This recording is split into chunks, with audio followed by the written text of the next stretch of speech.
Blessings. Blessings and welcome, everyone.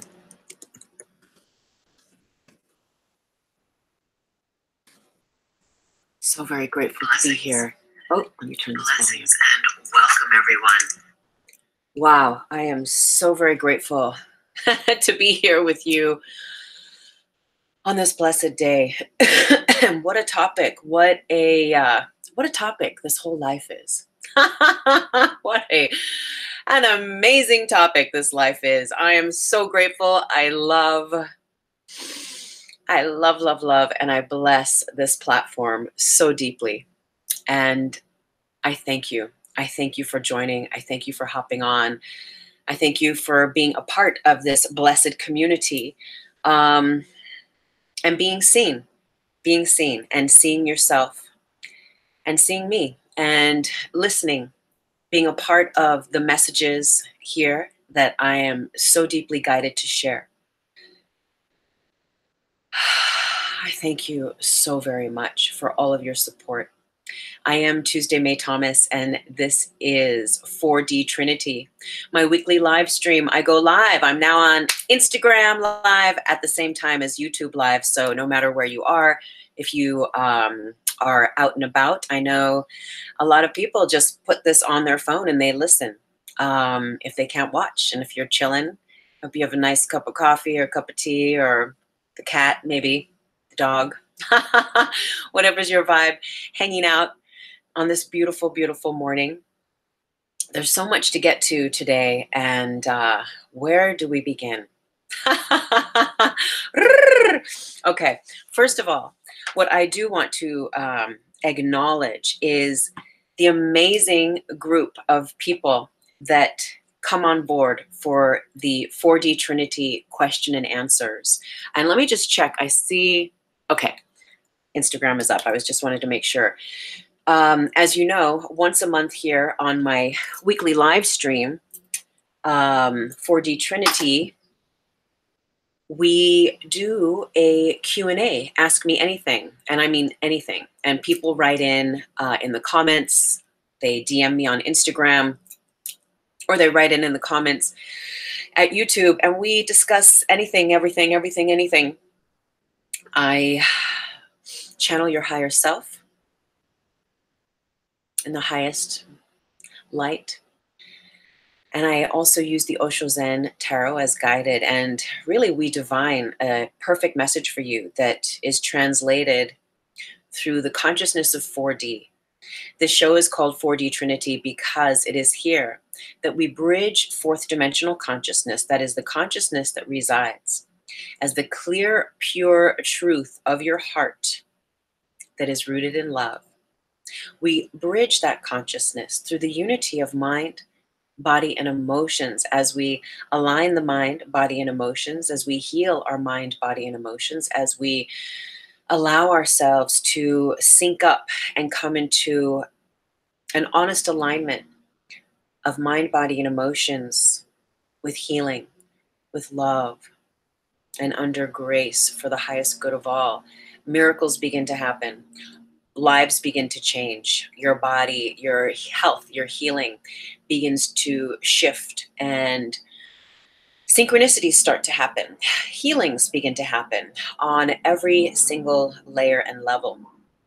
And so it is here that this show is a gift to me, and I pray it's a gift to you as well, that we get to discuss and turn over all sorts of thoughts, streaming thoughts that have to do with spiritual growth, with metaphysics, with understanding the ways that we all are interconnected through this divine matrix, through this matrix, through and beyond the matrix that here I lovingly call the grid matrix of collective consciousness. So thank you so very much for hopping on, everyone. I'm so very grateful for all of your love and your support. Thank you for saying hi in the comments. I'm so very grateful. So thank you, Instagram fam. Thank you, YouTube fam. I do have some announcements before we get into our topic, which I'm in. I am so in this frontal lobe blackout right now. Can I just tell you? I'm going to tell you all about it. Okay. So again, I want to say thank you to our 4D Trinity Q&A. Once a month, I go live and, well, no, every Thursday I go live at 11 a.m. here and facilitate this show, 4D Trinity. One of those shows a month is a Q&A, again, like I said, where you call in or you comment, and I divine messages for your perfect path. Everything is rooted in love, in heaven on earth realization, and ultimately that's what we're doing here is we are learning to align ourselves to such a divine degree that we, through the energy body, through an understanding of metaphysics, through understanding what lies beyond the veil of what we've been taught here in the world, in this 3D reality, we learn to go beyond those limitations within ourselves and our minds through the tip of our tongue, through a special training that is just being present, gaining insight, and sitting with the processes of the information and allowing them to transfigure, to transform us, to help heal us and awaken us for the highest good of all. And so with that, I would like to say thank you to April. I want to read you her screenshot because I know there's a lot of folks that listen in to 4D Trinity, especially when I do the Q&A. And but not everyone writes in with questions, but people just hang out. Hey, Pearl, thank you so much for saying hi on YouTube. Blessings. But April M left a comment last week, and she says, I love how much I get from these shows, even though the Q&As have nothing to do with me directly. Thank you and blessings Tuesday. So thank you so much, April. And, you know, I really dig that because it makes me think about, you know, it's just like a talk show. It's just like a radio show that you tune into and you just listen. And even though you may not be writing in with a comment or like she's saying, it's not a direct correlation to where you might be at, but maybe you've been there before. Maybe there's certain aspects that help to connect dots for you in other ways. And I think I'm just going to play around here with the screen just a wee bit and see what we can get going on here. I'm going to see about this, and I'm going to see about this. Let's see. So thank you for bearing with me here a moment. As always, I pray and I affirm that everything I share here at 4D Trinity truly serves your path of spiritual growth, your path of spiritual sovereignty, says she as she's fixing the camera. But you know, it's all 3D, 4D alignment, right? And since I am the producer, hair and makeup and storyboarder and everything for this show, you know, you got to take care of it. You got to just take care of it. So that's what I'm doing right now, doing a little production assessment here. So thank you for your patience. I'm so very grateful. And I am really excited. This is not going to work here. Thank you for hopping on Instagram. I'm just getting myself a little bit aligned here with my little camera situation. And very excited. So thank you for the feedback on the Q&A, and it's going to be another 3 weeks until we have another Q&A. And they always really give me so much. You see, now isn't this funny? Now I'm messing with it, and it is what it is, right? It is what it is. I want everyone to get the most that they can here on YouTube and on the this is so funny, and on the Insta. Okay, let's see here, darling. That's not going to work. It's so funny.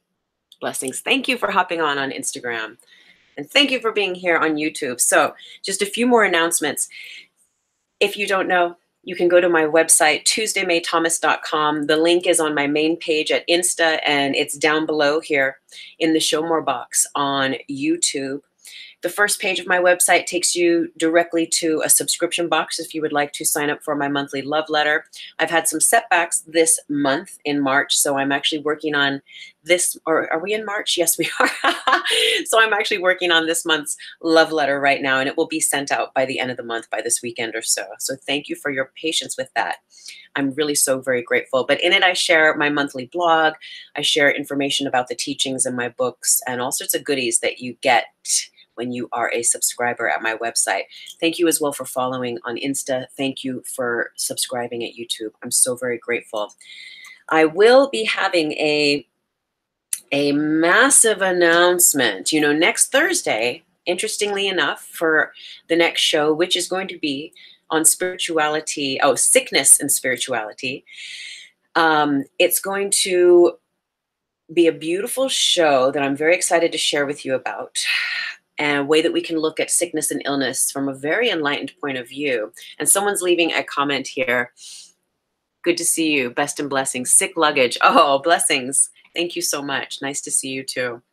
And but I have a huge announcement that I'm going to be making next week on next week's show for the new moon. So please do come around, stick around for that. I'm really excited to share that with you.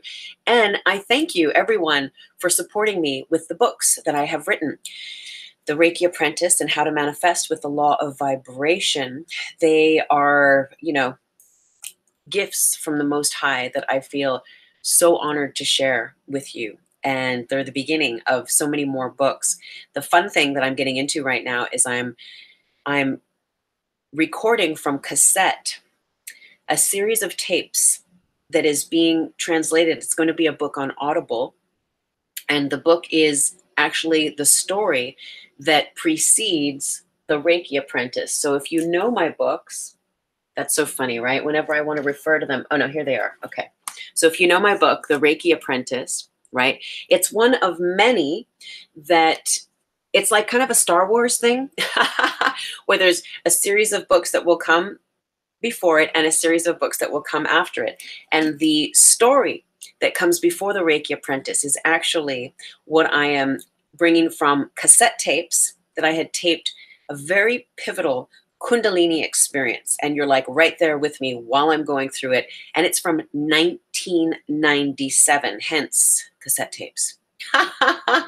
So I'm transferring that into MP3s. I got to edit it and then get it onto Audible. But I'm really excited to be sharing that with you. So stay tuned for news about that. So thank you, everyone who supports me with my books and stuff. And I pray that it's going to really, really be exciting and serve your path of spiritual growth and sovereignty, as always. And as always, as we enter this sacred space together, we take a moment, we take a breath, and we enter the rose quartz crystal cave. We enter this sacred space as our higher selves. We call in all of those light beings who love us, all of our angels, our guides, spirit animal totems. We welcome you. All of those light beings who love us, those that have passed on from this life and that are perhaps with us now to help hold space for our passage, for the work that we are here to do in this life. We all call you in to this sacred space of the rose quartz crystalline cave. And it is here that we meet as our higher selves. It is here that we share. We hold space for one another. And this space is held for us by this beautiful crystalline cave. And this is where I meet you all. Thank you, our angels, our guides, our spirit medicine, animal totems. And so it is, and so it is. So, yes, frontal lobe blackout, my friends. This is no joke, although it's the biggest joke. Where do we even begin? Again, I'm like, where do I even begin? I have notes, I have thoughts, I have notes, I have thoughts, I have true experience, and I guess that's where I'll begin, is if you know me or if you've read my books or you're part of this community, often we'll talk, we'll dip in and out of talking about Kundalini. awakening Kundalini, DNA activation, DNA detox, timeline shifts, always talking about the grid configurations, and really getting an understanding of the metaphysics of what is happening in the invisible realm, and learning a new language of light, and really creating a synaptic connection. And what is the word? You know what? There was a wonderful saying that was said. You know the movie What the Bleep, right? Do we know?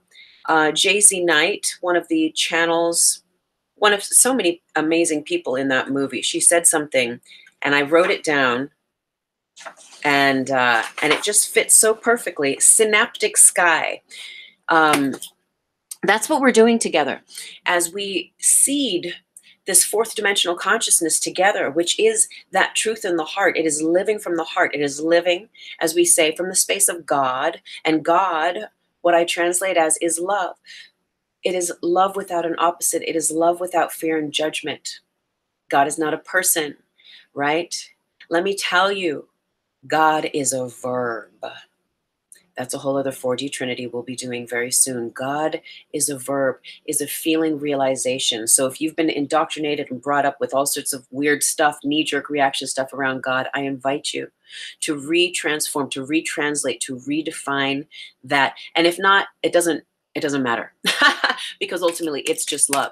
But living really fearlessly from that place of love, we are unfuckable with. When we get in tune with that fearless part of ourselves, when we have faced enough of our own shadow down, when we've healed enough of our own lives to that certain degree, we come into contact with a divine nectar that resides within us, right? And a sacred space then that nectar reflects through this holographic universe that we reside in. Thank you everyone for hopping on Instagram, and everyone dropping a line in the comments on Insta and on YouTube. I'm so very grateful. I love and I bless this community so deeply. If you're just hopping on now, make sure you join me next week. I'm going to be doing sickness and spirituality for 4DT. Big one. A lot of people getting sick, a lot of respiratory issues, myself included. We're going to talk about all of that. We are going to break it down. It is deep. Okay, so please check it out next week. And also I'm going to have some major personal creative announcements that I'm very excited. And it's going to be a new moon. So blessings, and thank you.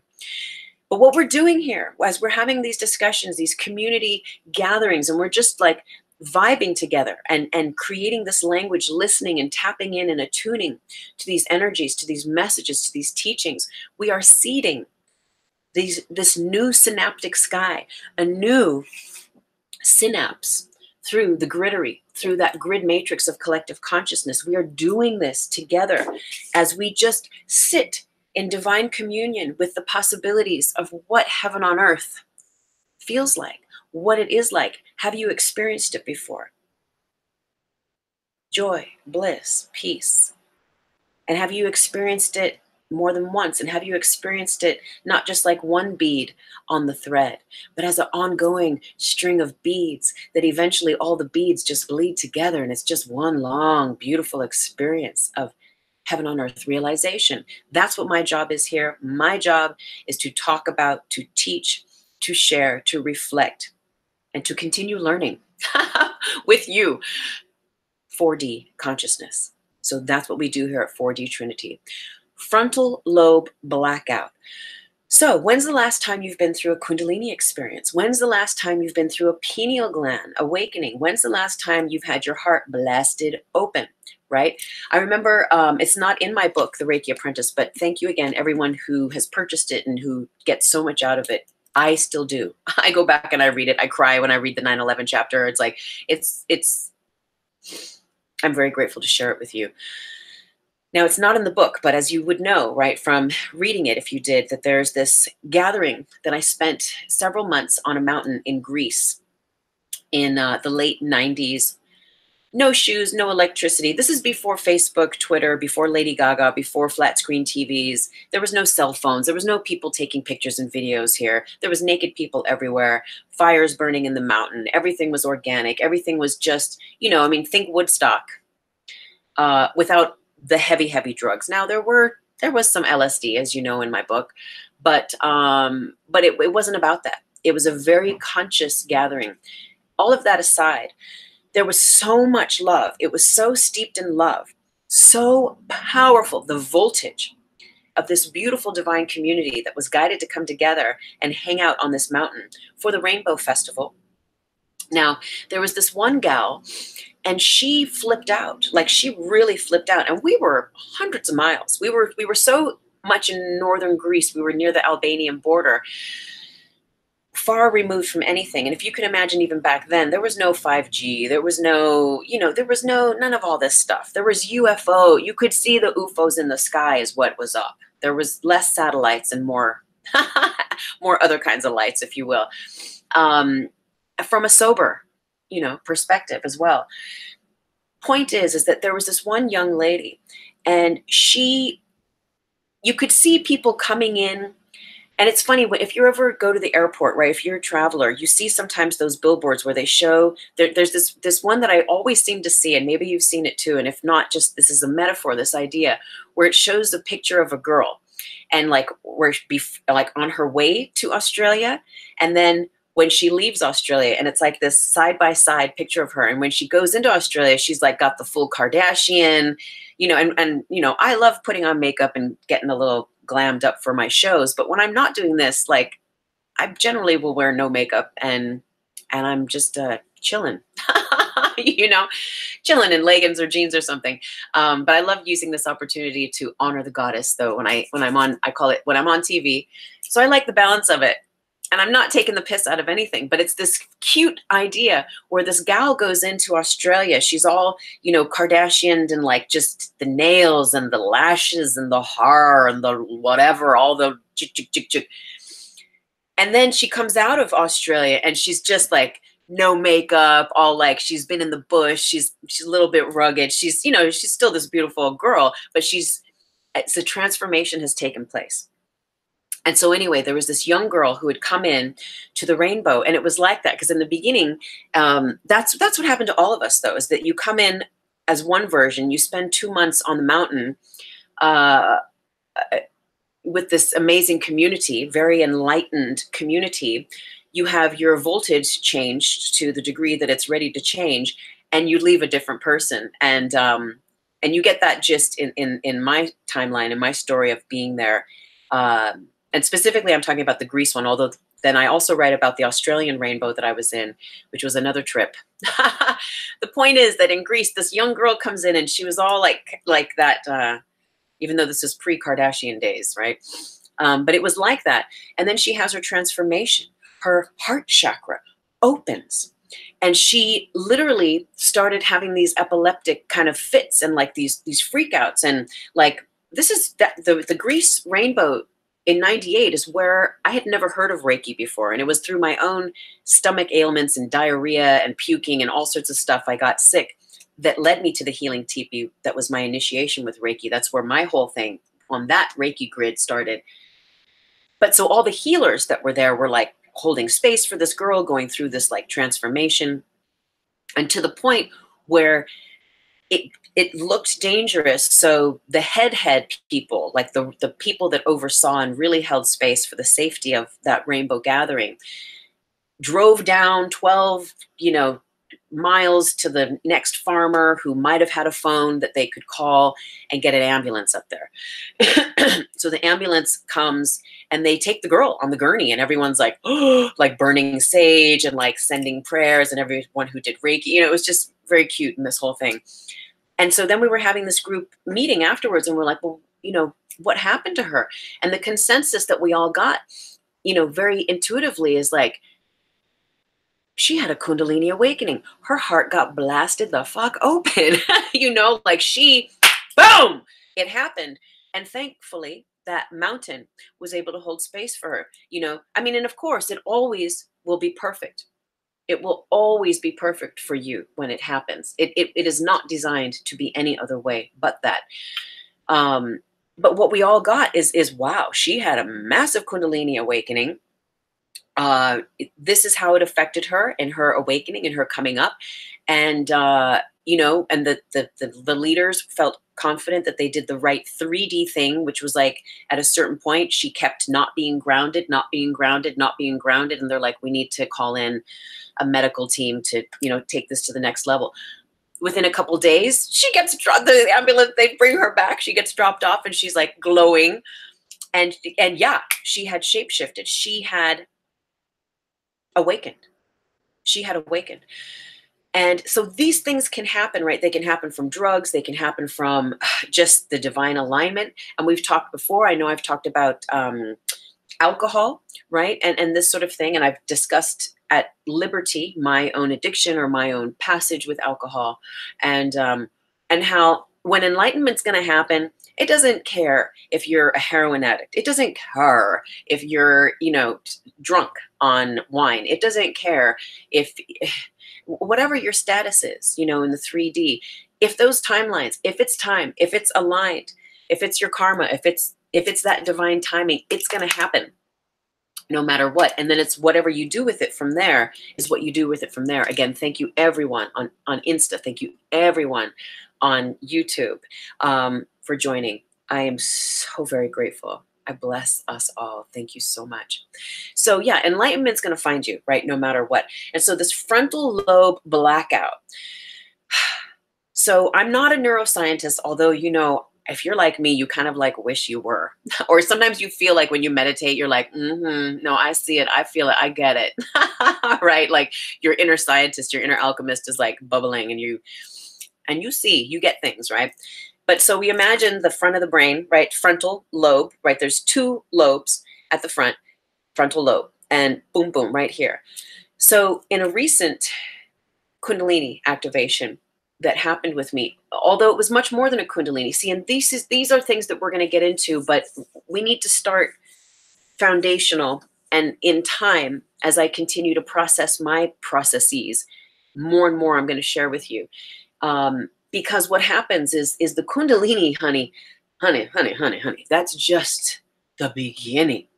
That's just the beginning. And you know what I say here? We've said this a few times where it is not just about popping that Kundalini and that, although that's, I mean, that's a lot, right? To just get the Kundalini going and to be able to be with that. But it's not just being the alchemist, healing our lives and turning the lead into gold. It's what do you do with the gold? It's how can you sit with the gold, right? How good are you at then just being golden, honey? Just being in the gold, right? So it's one thing, whatever it is, to call on it, to ask for it, right? Ask and you shall receive, to ask for enlightenment or to ask for that healing, to ask for that obstacle to be removed for your highest good, right? And everything we do here is for the highest good. There's no funky forcing anyone or anything's will. It's always aligned with the most high love, with the most divine. Even if I throw in a few F words, that's just me and my personality.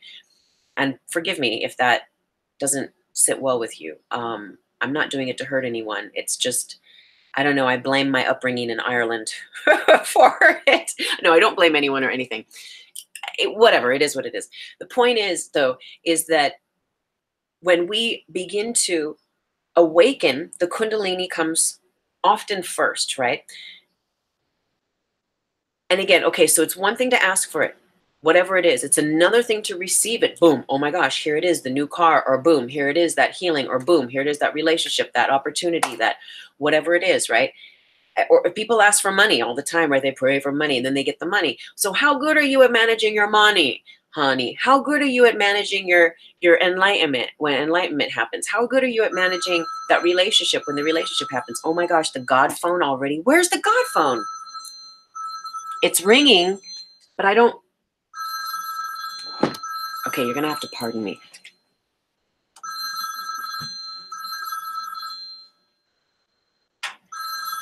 Oh my God.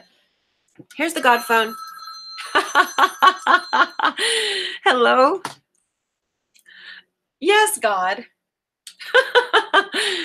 No, the phone was in the other room, but it was ringing in here. You're hilarious. No, total, and I'm just getting started. God says, hi, everyone. Yes, God is saying, God's like, I'm whatever you want me to be. But we know here what I share at 4D Trinity is that, again, God is the feeling, right? God is a verb. Just God is a verb. We take the genitalia out of it. We take the, the rocking chair, the man who's telling you what to do, or the whatever. We take all that out of it. God is a feeling. It is the feeling realization of oneness. Thank you, God. You want me to read today? Yes. I would love to read from A Course in Miracles. It's been a minute. Course in Miracles. Yes. Voice for God. That totally syncs up. Okay. I will. I'll make sure that we do it. Okay. Blessings. I love you too. Oh, God's like, I love everybody. Of course you do. You're God. You are love. Namaste, dear God. Okay, blessings. Thank you. All right. God's all like, bye. But hi, because I'm always here. Okay, so we are definitely going to read from A Course in Miracles here. I just want to continue because we're on a roll. So, and where were we? Okay, so the Kundi is one thing, right? We start to awaken the Kundalini, and pardon me, got the old coconut water here. Man, those electrolytes, really important to those synaptical configurations of what we're going to be talking about here, what we are talking about. So it's one thing, the Kundi getting activated and us learning how to bubble, us learning how to live in that bubbleliciousness of being bubbly, of percolating in the Kundalini, which is the little metaphor story is it's the dormant snake coiled at the base of the spine.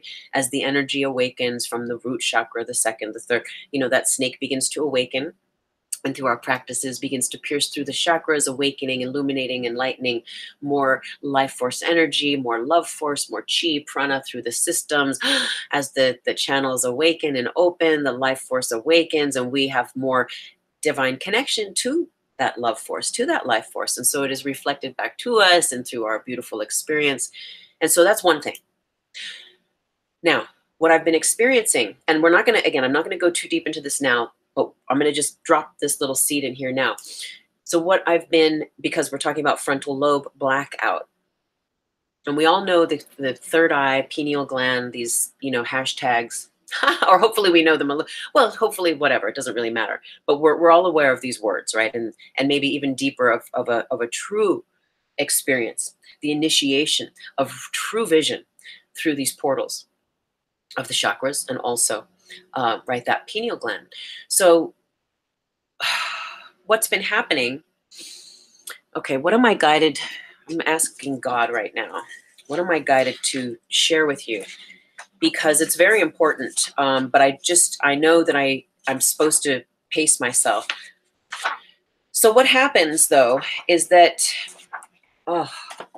I need more notes.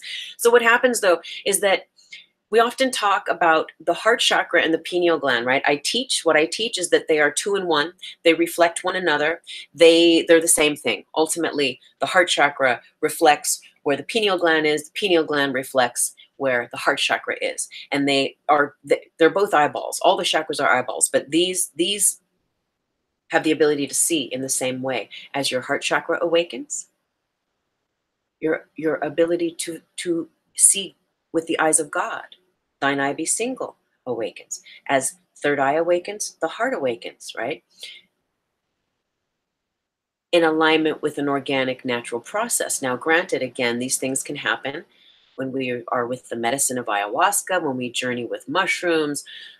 You have a crisis awakening at your detox center from detoxing from alcohol or heroin, or it can be in that way activated. But also through, just living clean, being love, eating a certain way, saying your prayers. It doesn't always have to be about drugs and alcohol.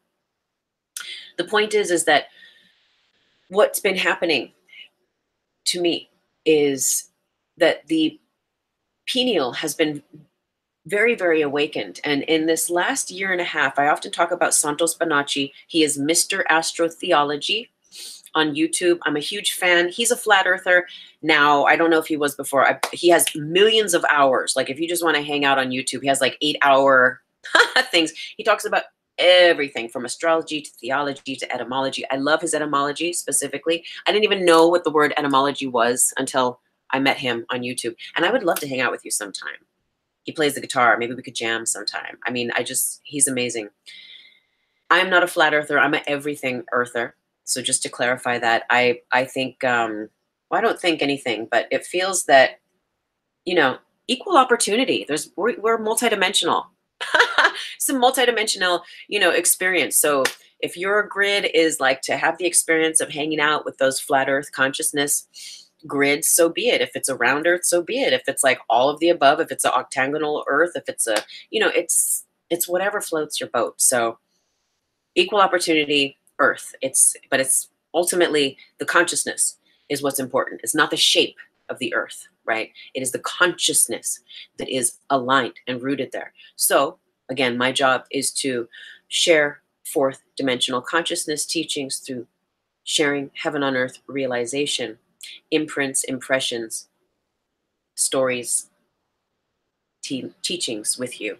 So the point is that what's been happening for me is I've been learning through Santos first, and about a year and a half ago, about the sacred secretion. And I'm still a baby in that realm, so eventually we'll do a show on it. What I do want to say, there's a gal on Instagram that I follow, Kelly Marie Kerr. Now, she just put this book out, and of course I had to buy two. One for BFF, who is my apprentice, as you know, who is Will, and one for me, so we could read it at the same time, because we both follow our monthly Christos. And if this is like if you're going, what the heck is she talking about? Fine. If it resonates, you'll go there when it's time. If it doesn't, it doesn't. But there's a process in the body that happens, and through with the cerebral spinal fluid and in the chambers of the brain, and it's all just very amazing. Anyway, she's written this book. I'm almost done with it. It's called The God Design. If it floats your boat, check it out. Her Instagram handle is Seek Vision. Seek Vision. So anyway, I've reposted some of her stuff, and I will continue to do so. She's awesome. She's awesome. She's in the UK. But with Santos is where I first started hearing about the sacred secretion stuff. And it resonated, but I wasn't getting it. And then the more that I learned about it, the more I started realizing. And then the more talking with Will about it, it was like, oh, we started realizing that, oh, maybe there were these points where, because there's a certain, when the moon is aligned with your sun sign, there's like a 2 or 3 day period, or sometimes they would say longer, whereby the sacred secretion happens. And this amazing chemistry happens in the body-mind continuum, whereby you get high, honey. You get high off your own juices inside, off your own DMTs, off your own central, cerebral spinal fluids, and them doing their thing. Yet, smoking or drinking or sex and masturbating and all that stuff, it's like you're not, there's a clean living aspect that is important so that you can get the most of your nectar and also sustain that nectar so you don't burn it out, right? So if the imbalance is there and you're just drinking a lot, as you know, I have been there, doing a lot of drugs, or you're just negative Nelly or whatever all that stuff is, it dispels the potency, right, of that sacred secretion. So anyway, there's a thing you can follow and learn. And what I'm discovering with Will is like, I'm realizing, I'm like, I think there have been so many times where I've just naturally, through meditation and through just listening to the voice for God, which we know here, what we say is the Holy Spirit, according to Course in Miracles teachings, but it's also, what is the Holy Spirit? It's your higher self. Same thing, same initials, HS. Higher self, Holy Spirit, voice for God. It's the same thing, voice for love. It's all love. And when you're really paying attention and you're honoring and you're listening and you're doing whatever that guidance is, it will put you in that divine alignment with that root. And so what I realize is, I'm like, I think what I've been doing is I've just been naturally aligning with this from the divine counsel of higher self, over periods of time where I've had those where you're bubbling, you kundian, I mean, you're getting a high on life. It's a sober high. But now learning to work more ecstatically and more consciously with it. The point is that what's been happening, I'm going to show the InstaFam first, is what's been happening is as the pineal gland, now I'll hold this up for the YouTubers, as the pineal gland has been awakening. Can you see that, YouTubers? There you go. So there's the pineal gland, right? And then we have the heart down here, okay? Pineal gland and the heart. As that pineal gland is awakened, what happens though, on a different level, on a metaphysical level, what I see and what I've been shown is that there's an amber in there, and it's an amber like resin. And as that heart opens, as your Christ consciousness awakens, as you heal your life, as you surrender to loving yourself and just love in general, the sweet grace of that, the nectar that is solid begins to melt and begins to drip from the third eye to the tip of your tongue. And what do we teach here? We teach how to be a master of one's time and space. And that ultimately is the 3D invitation to master your mind, master your thoughts, master your words, master the tip of your tongue, that you think beautiful thoughts, you speak beautiful words. That is an aspect of that golden nectar dripping onto your tongue, bridging up from the heart. And so what's been happening for me is I've not only got the kundi bubbling up from down below, but I got the drip drip. Okay, you know how there's that new like thing, right? Drip, right? It's like a new slang, like lit or woke, right?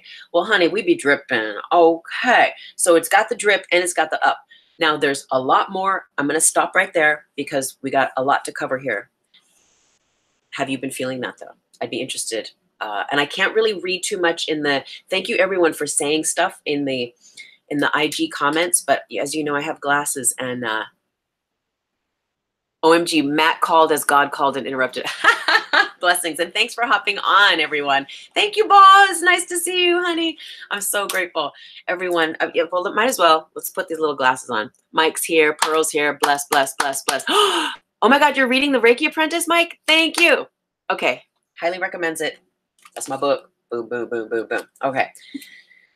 As I was saying, I'm in the process of bumping cassette tapes from 1997 of when I'm going through a Kundalini I'm like in it. And I didn't even know that I was going through a Kundalini experience, but I have it all on dictaphone tapes, cassette tapes. I've journaled and I've recorded my whole life pretty much. And I'm putting it on Audible. I'm in the process of bumping it from cassette to MP3 and I got to edit it and blah, blah, blah. But it's the story that comes before this one, right? In the trilogy, illogy, the however many it's going to go back and forth like Star Wars. And it's all true. So I'm very excited. I will keep you posted. Anyway, I got the drip and I got the bubble up. Okay. So now have you had that experience? It's freaking outrageous. So with that, what's been happening though is, of course, the timeline shifts, right? We think about this. We think about, let's just review for a moment. The grid matrix of collective consciousness contains all thoughts, feelings, emotions, memories of yours, of mine, of every version of us that we've ever been in this life, on this planet, through all past lives, if you believe in that, through all time, space, and dimensions. It's contained. It's the container, the grid matrix of collective consciousness. It is the container. It is the container for all of this. And it's what we plug into as we make decisions. It's what we plug into as we have a feeling, as we have a thought, as we have an emotion, as we have anything about anything. The moment you start thinking and speaking, you're plugging in to the grid. Now, the thing about the grid is that it doesn't only contain, right, your thoughts and emotions. As we were saying earlier, it contains all thoughts, emotions, feelings, memories, definitions, collective agreements, sacred contracts, all that stuff. It's all right here, right? And so what you think about, you bring about. We know that, right? That tagline from Joe Dispenza. But also, you're not thinking your own thoughts. Like attracts like, so wherever you place your attention is where you're going to bring it back. So the thing is though,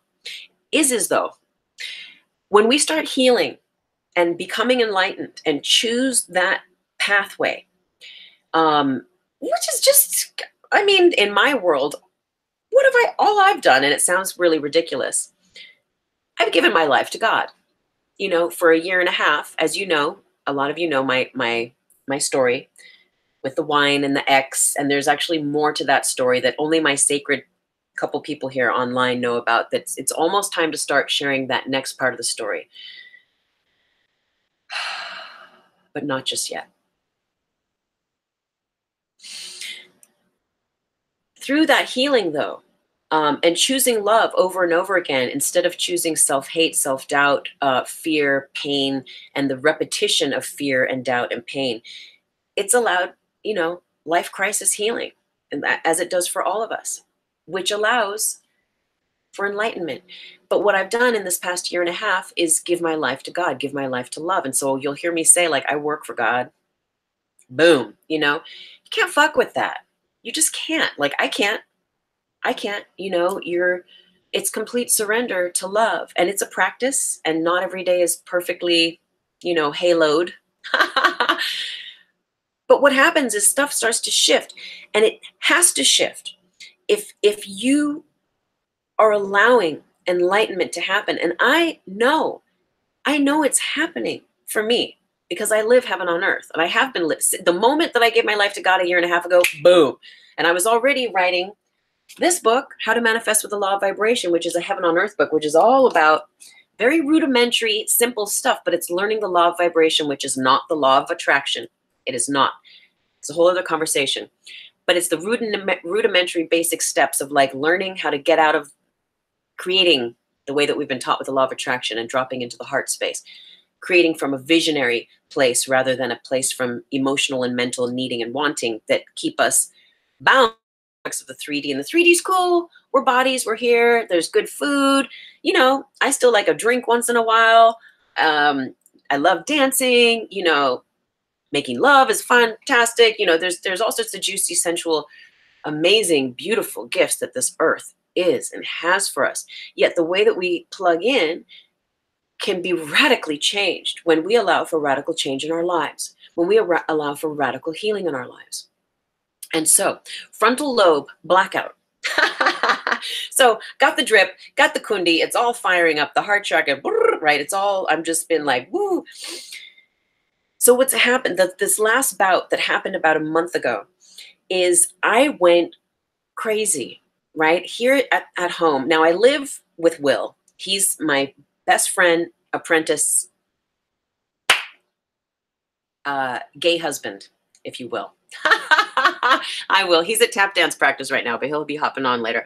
But so anyway, so we spend a lot of time together, as it should be, because that's the apprentice relationship. And he holds a lot of space for me in the teachings that I percolate and that I'm grounding and bringing through, in the visions and the things that are seeding. As I drop atoms and I disappear, because that's what happens, is that, okay, so I know I'm all over the place with this frontal lobe blackout. So let's back up. So anyway, he holds a lot of space for me.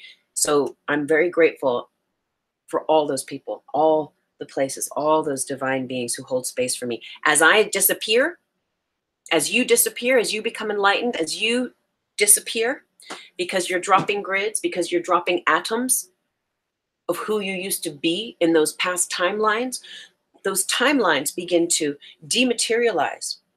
You will have yourself in a certain situation, like I was teaching yoga a while ago, and actually this has been happening in all of my yoga classes, where I'm there and I'm just like, and again, I always say this, it's like that movie Inception, where just everything starts to disappear.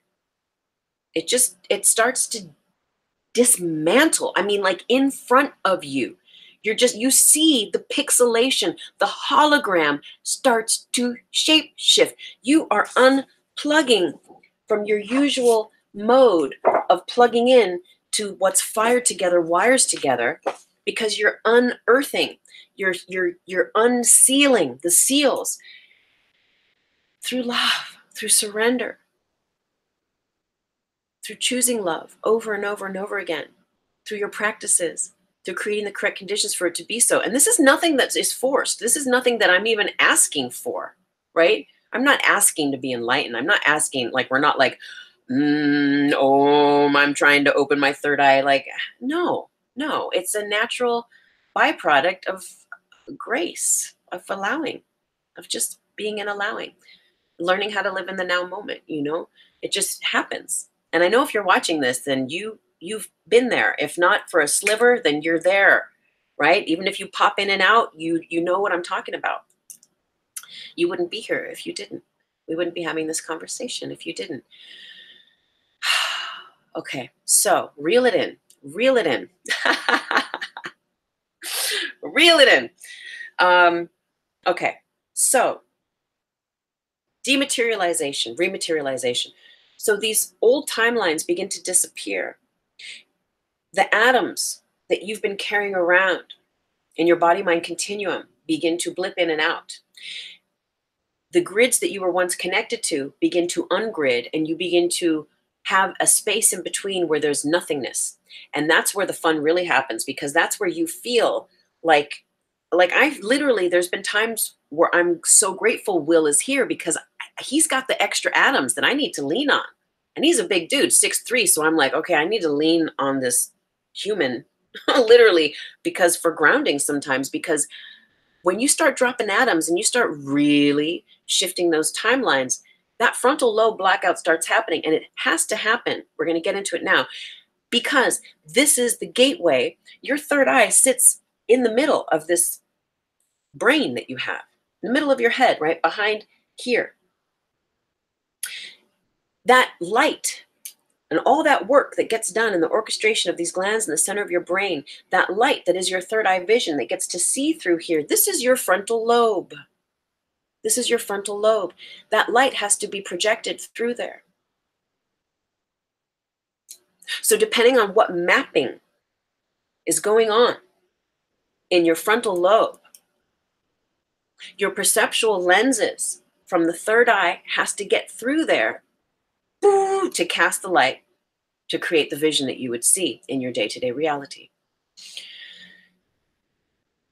So when you have frontal lobe blackout, what begins to happen? And I don't, side note, the language of light that we are seeding together, I am not, I put this in a bubble of light, but I am not the teacher that says symptoms of ascension. That is not the way that I speak about it. It's not symptoms. It's not symptoms. It's signs. It's signs that you're becoming enlightened, right? It's not symptoms. That's like, anyway, I'm not going to judge it, but it's just not the way that I talk about it. So understanding that wiring, when we really keep surrendering and we're on that path of enlightenment, is given the right of way to reconfigure so that your vision, again, thine eye be single, is aligned with that divine vision,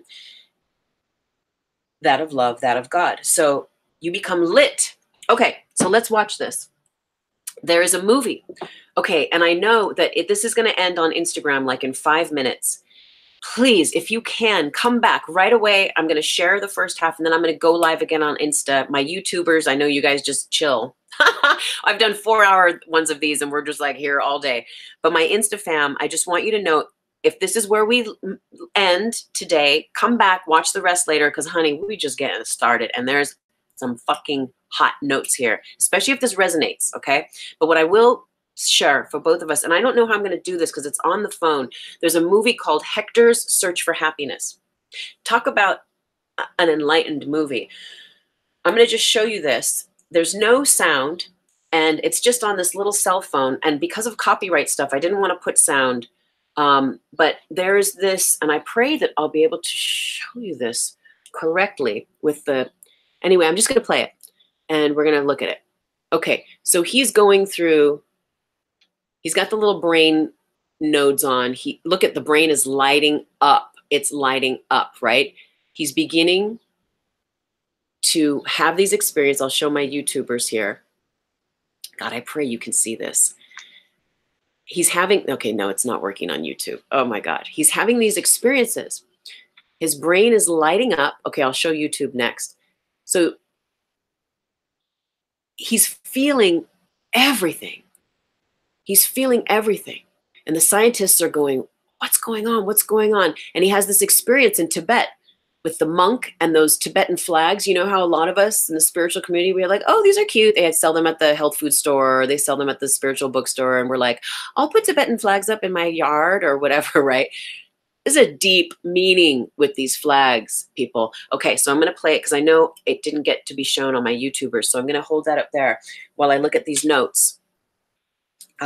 So Hector's Search for Happiness. So my YouTubers, I pray you can see this.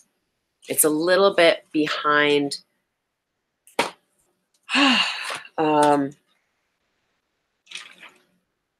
Is it playing? Okay, can you see that, YouTubers? Shoot. Okay, so sorry. I'm sorry. I'm holding it defunct here. Let me get on this. Let me pay attention.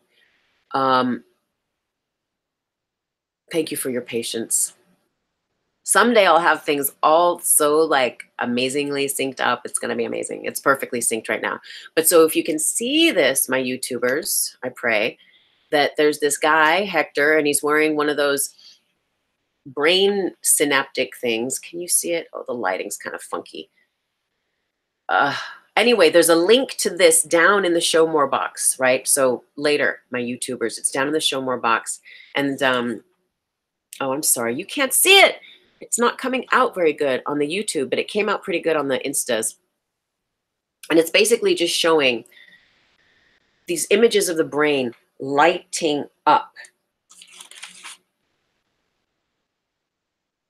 So the point is that once okay, here it is. There were no more barriers. There were no more barriers to love. Once you've dropped the walls of fear and resistance, there is nothing holding you back. Only so much of the brain, right? So like that, when you've dropped enough atoms, when you've rewired and allowed a new reconfiguration to happen to that great degree that your brain,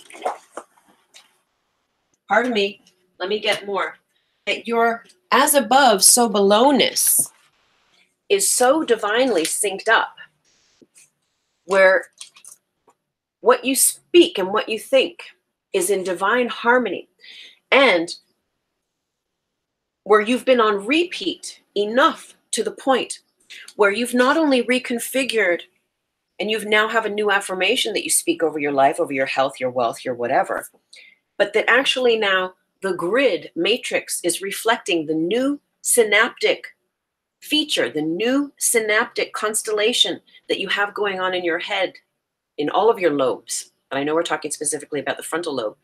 It's reflected in the grid. And that's when shit starts changing, like, and you're like, right? And so that's why we prepare. That's why we are mindful with, you know, in balance. Even if you smoke weed, if you smoke cigarettes, if you're a drinker, if you're, you know, caffeine, we start to like pay attention to our diet and to getting rest and et cetera, because we understand that something is happening. And there's a point where you decide you want to be present for it. There's a point where you decide, like, I think I want to sober up for this. This is pretty fucking cool. Frontal lobe blackout. So this gets reconfigured. So, and the point of that little thing that I was showing you, you got to see that movie if you have any inclination, is that the brain is often, it's like the lungs, right? When I teach yoga, I mean, there's this thing where mostly the lungs are these huge organs in the body, and mostly we're just breathing into the upper part of the lung. When we really learn pranayama, when we really learn to breathe on purpose, we use the entire lung. And I'm going to be talking about this next week in our sickness and spirituality version of 4DT next week on the new moon. So please join me for this, because we're going to be talking about the crystalline tube, the cross section, heaven on earth, the wings actually, that the lungs are in letting life in and out. But where we're going with this is this idea that, now I've lost my train of thought. Stay with me here a moment. Frontal lobe blackout.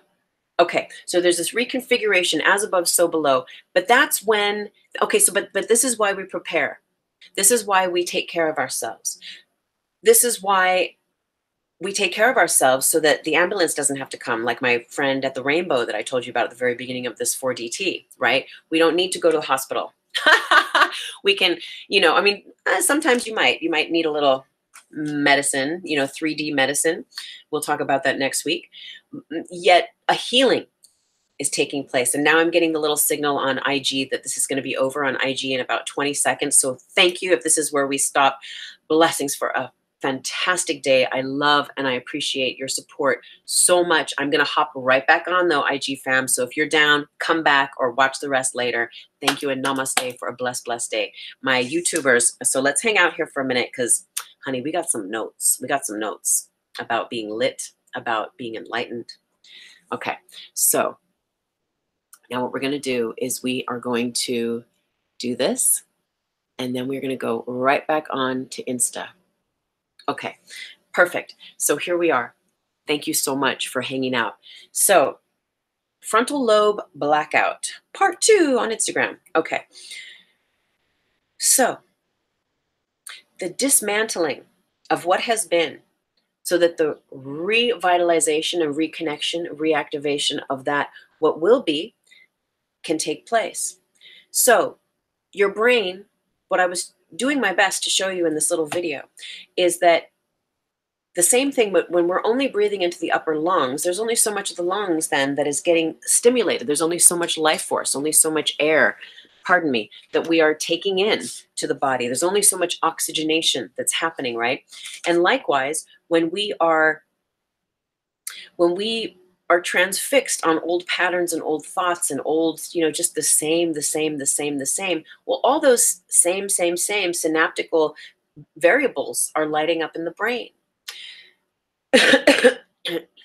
Equally, when we start to turn on, when the fear, the pain, and all that stuff of the past, and we know the past is not real, it doesn't really exist, when all of that becomes dismantled and is allowed to be recalibrated, that's when a new vision takes place. That's when the enlightenment happens. That's when all of the areas of the brain become lit. And what does the monk say? What does the monk say? Didn't I write it down?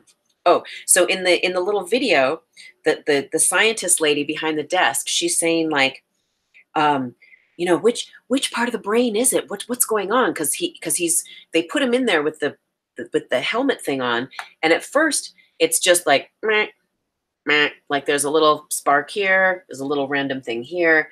Brain's not really fired up, right?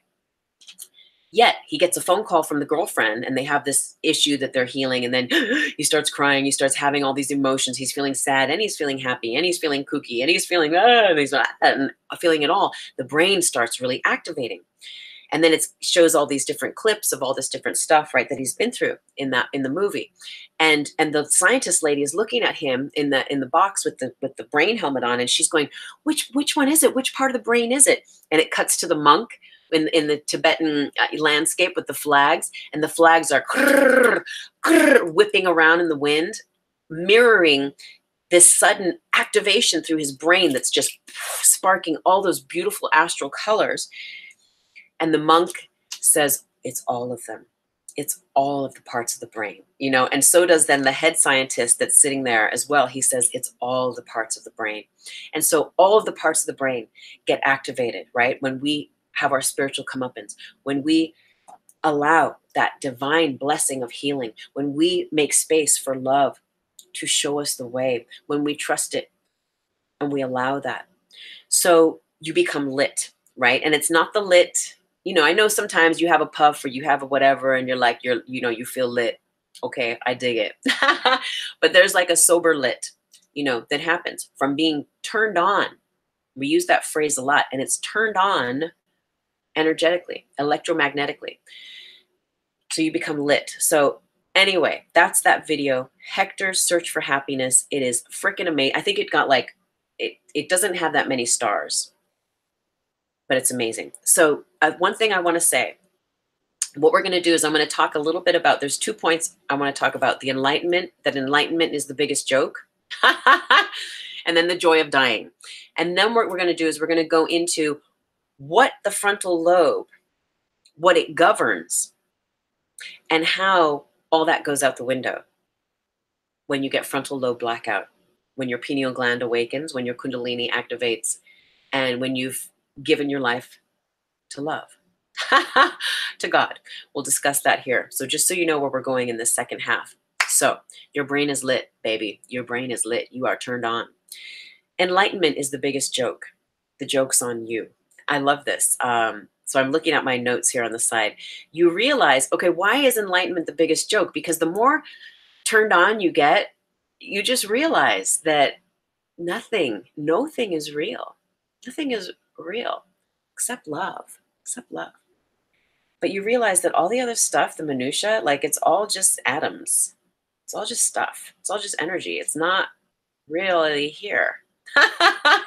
And the more you drop atoms, the more, I mean, like I was saying, I'm like, do I need like a new, like I need like a coat? Like I feel like I'm disappearing. And that we're going to talk about that next week as well, because if you know me, I've lost a considerable amount of weight. I used to be 165. I'm now 140, like in the space of this past 6 months. I'm not trying to do anything. I love going to the gym. I love trying to build a booty, be fit and stealthy and all that, but I'm not trying. It's the dropping of frickin' atoms. It's what's happening is the as above, so below. It's this heaven on earth realization.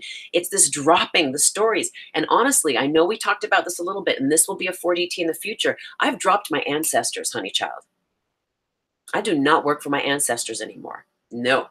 And I'm giving you permission to put that in your pipe energetically and have a puff and consider it, because number one, right, we've talked about this before, your ancestors are you in that perpetual cycle. If you believe, especially in reincarnation, you've been here, you're just a recycled soul, been here over and over. We're just doing the same, the karmas, the dance. So really, that's all just fractals of you that's been here before. This is one way to look at things. Now, I know there's a lot of different ways, and I respect everyone's different way. I'm here to just offer another way. In shutting down, in honoring and blessing and cutting those cords and being like, you know what, y'all, later,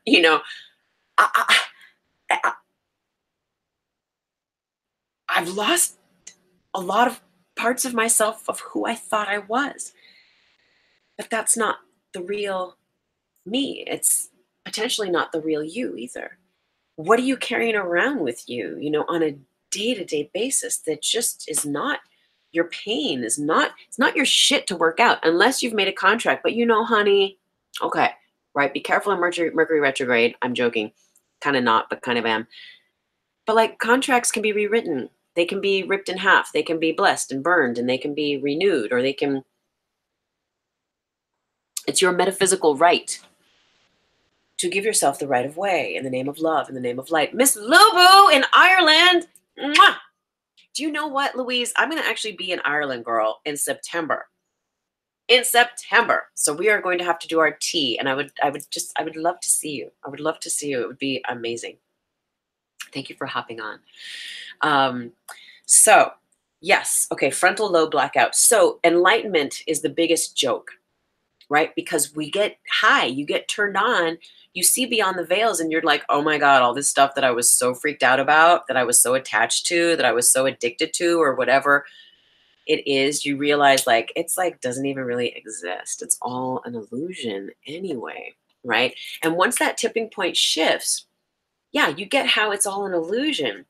And even when that tipping point shifts and enlightenment's bubbling up and you're awakening, but then you're like going through the healing cycle, and you're in the hell realms, right, of healing, there's still the spontaneous gift of laughter and humor. It still abides, because you realize enlightenment is the biggest joke, because the joke is on you, because for so long you've taken all this shit so seriously, including yourself.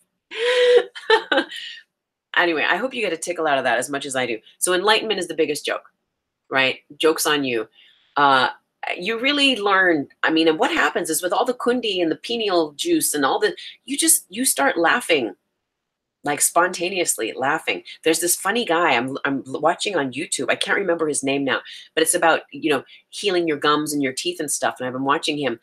That dude is high as a mofo. I mean, he just sits there. It's like a 10-minute video. He can't even get through the first 2 minutes, and he's just ha ha ha ha, and he's just naturally bubbling.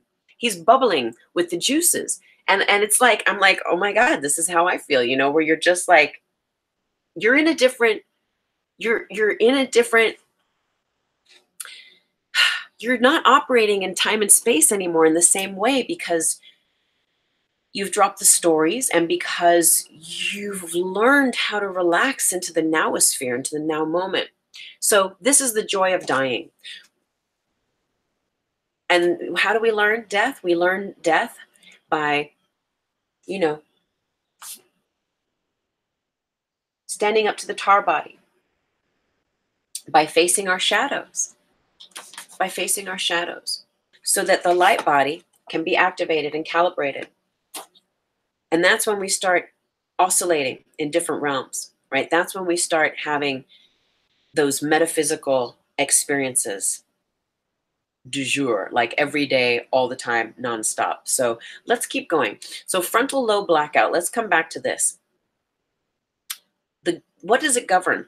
The frontal lobes, okay, of the brain, they govern planning for the future, judgment, decision-making skills, attention span, inhibition. Okay, so these are the main things. Now, there's other things, right? But these are the main aspects that it governs. Now, here's what's been happening to me. You tell me if this is the same for you, if you've been going through frontal lobe blackout as well. Now, first of all, what happens is that weekend I was telling you about a month ago, where this whole, like, the genesis of this frontal lobe blackout idea came in for 4DT. The pain in the lobes was, I had this headache that went on, and I'm not drinking, I'm not smoking, I'm not trying to detox. I'm not like going off caffeine and having a caffeine headache. It's just like there's no 3D reason, seemingly, right, that this is happening. So this is how it was starting for me, right? Getting ridiculous. So I have these aspects listed, just so you know. And again, I call them signs, right? Signs of frontal lobe blackout is what we're going to call them. You can feel it as growing pains in the body because the synapses are rewiring. You can feel extremely fatigued because what's happening as well is that when you're rewiring, tar body, remember, is going to try to hold on. The shadow, the fear, the pain, the stories. It's going to try to hold on, cling on so deeply to those old stories, so it has a place to reside in you, that as your vibration shifts and as you calibrate the light body, feed the light body versus the tar body, there's like this, you get jet lagged, where your like vibration is bumping up, but you're still slothing off all these old beliefs, these tars, the pain, the fear, the old stories, the healing that's happening in conjunction with this. So you're like, you get kind of jet lagged, and sometimes a lot jet lagged. So there can be this fatigue, right? And then the uncontrollable laughter, where you're just goofy as fuck, and you're just like goo goo goo goo. I mean, there were times where I like almost pissed myself so many times, because just spontaneous, just ridiculous laughter, where you're like, oh my God, I'm going kind of cuckoo, but you know that it's okay. You know that it's okay because you pray and you do your best to be grounded, and you have good people to lean on, and you're like, this too shall pass, but you're kind of like, ooh, I hope it doesn't pass too soon, because this is fucking fun. So, right, you go from loud to quiet, right, where you can just be like really like, and then you're just like, these highs and these lows. Now, it's interesting. So for me, it's been all of that. But where, I mean, this one weekend, it was really hyped. And it was funny because it was syncing up. I believe it was syncing up with my sacred secretion that weekend as well. And I was just high as, and just, I mean, going through this. But this was a different, there's so many different ways that Kundalini can activate, and that the pineal gland can activate, and in conjunction as they activate. And this was like a markedly new thing that was happening for me, where I've had aspects of this, but all of these things together. for the first time. So this is interesting. Will, I was asking him this morning, I was like, well, when it's happened to you, what do you get? And he had some really cool things to say. And he says he feels like there's an earthquake, which is right when we've talked about an earthquake within and outside, which is what we've talked about. We've talked about that idea before. And I know I've even put, there's like, sometimes I do random recordings on the phone, voice recordings, dictaphone recordings, and I will, I'll post them onto YouTube, like little 4-minute or 12-minute things. You'll find them randomly synced into those videos there. And where I'll be confessing something or talking about it. Or like there was one where I'm like, I'm on a fucking roller coaster and I cannot stop it, where the Kundalini was like, it's an earthquake from inside out. And you're just like, you just have to go with it because everything is awakening and activating. The third eye headache. This is one thing that's been happening to me, is this vertigo and this dizziness, like the perceptual lenses of that third eye as it's recasting the light, right? Through the new synaptic geometries that are happening in these frontal lobes, it can be dizzying because it's like a kaleidoscope. What are those, like a where you're those, what is it like where the captain's on the ship and he's like looking out and using a little telescope? It's like your telescope is a kaleidoscope. It's a psychedelicoscope. And it's Lucy in the Sky with Diamonds without the LSD. It's just natural high stuff, but it's the reconfiguration of that. So you feel at times very dizzy and almost definitely vertigo-y. So Will goes on and shares that for him, he's had changes, right, in digestion and bowel movements and stuff, where your physicality is like calibrating, it's changing, it's cleansing, it's purging. And there's a desire for sobriety more often. So again, a lot of us are smokers. We smoke the weed, right, in one way, or we do the edibles. And, and even with that, you start to maybe have this thing of like, well, maybe, and we've talked about this before, right? Where you're like, well, I'm meditating on it. And what I'm getting is like, right, we have this joke where it's like, well, I won't smoke in the days so I can do my thing. And then I'll, smoke at 4:20 and from the nighttime on, right? That's been a big smoker community thing. Or where, higher self is like, what about just at night? And you're like, that's a new one. Or what about just the weekend? Or what about stopping for a month or 7 days? Or what about, only on this day or this day? And so things get those patterns that maybe you've been in forever and ever start to get reconfigured. And that creates that new mapping above and below, right? Above and below in your body chemistry and also in the griddery of the grid matrix of collective consciousness. So there can be this desire for sobriety more often, to feel that clear, that pure connection to God, to source, to love. And so there's less and less even of a, smoking tobacco. You're feeling that your filters want to be cleaner because it just feels good. It just feels good. It feels different, but it feels good.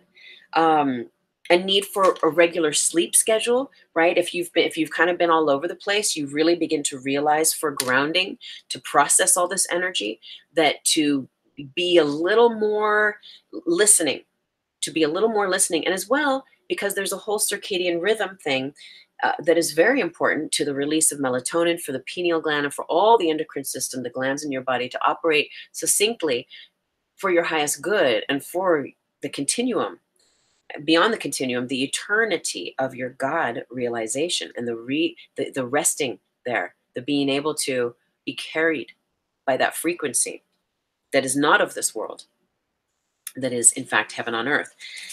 There was a few more from Will. Okay, being impeccable with honesty, where you really get like, you become purified, and you're like, if you've been a liar, pants on fire person, or you've just been a negative person more, you just know that about your tongue, you just say or you judge, like those things begin to get turned over in the soil, and you realize, you begin to see that more and more, and you're just like, I can't lie.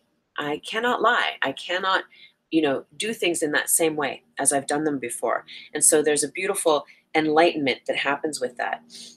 You start to keep sacred in everything. And Will continues by saying, you start blessing your food more. You start, every aspect of the day, you're just blessing it, blessing it, blessing it, giving thanks, acknowledging the blessings. Increased awareness of breath, he went on to say, remembering that the breath can bring you back to the moment as well. Now, it can be overwhelming, but what's happening is that you're being prepared. You're preparing yourself. Your circuitry is being prepared to be in the light. Because when you stand fully, sit fully surrendered in the light of love, that which is not that becomes burned off. And for our highest good,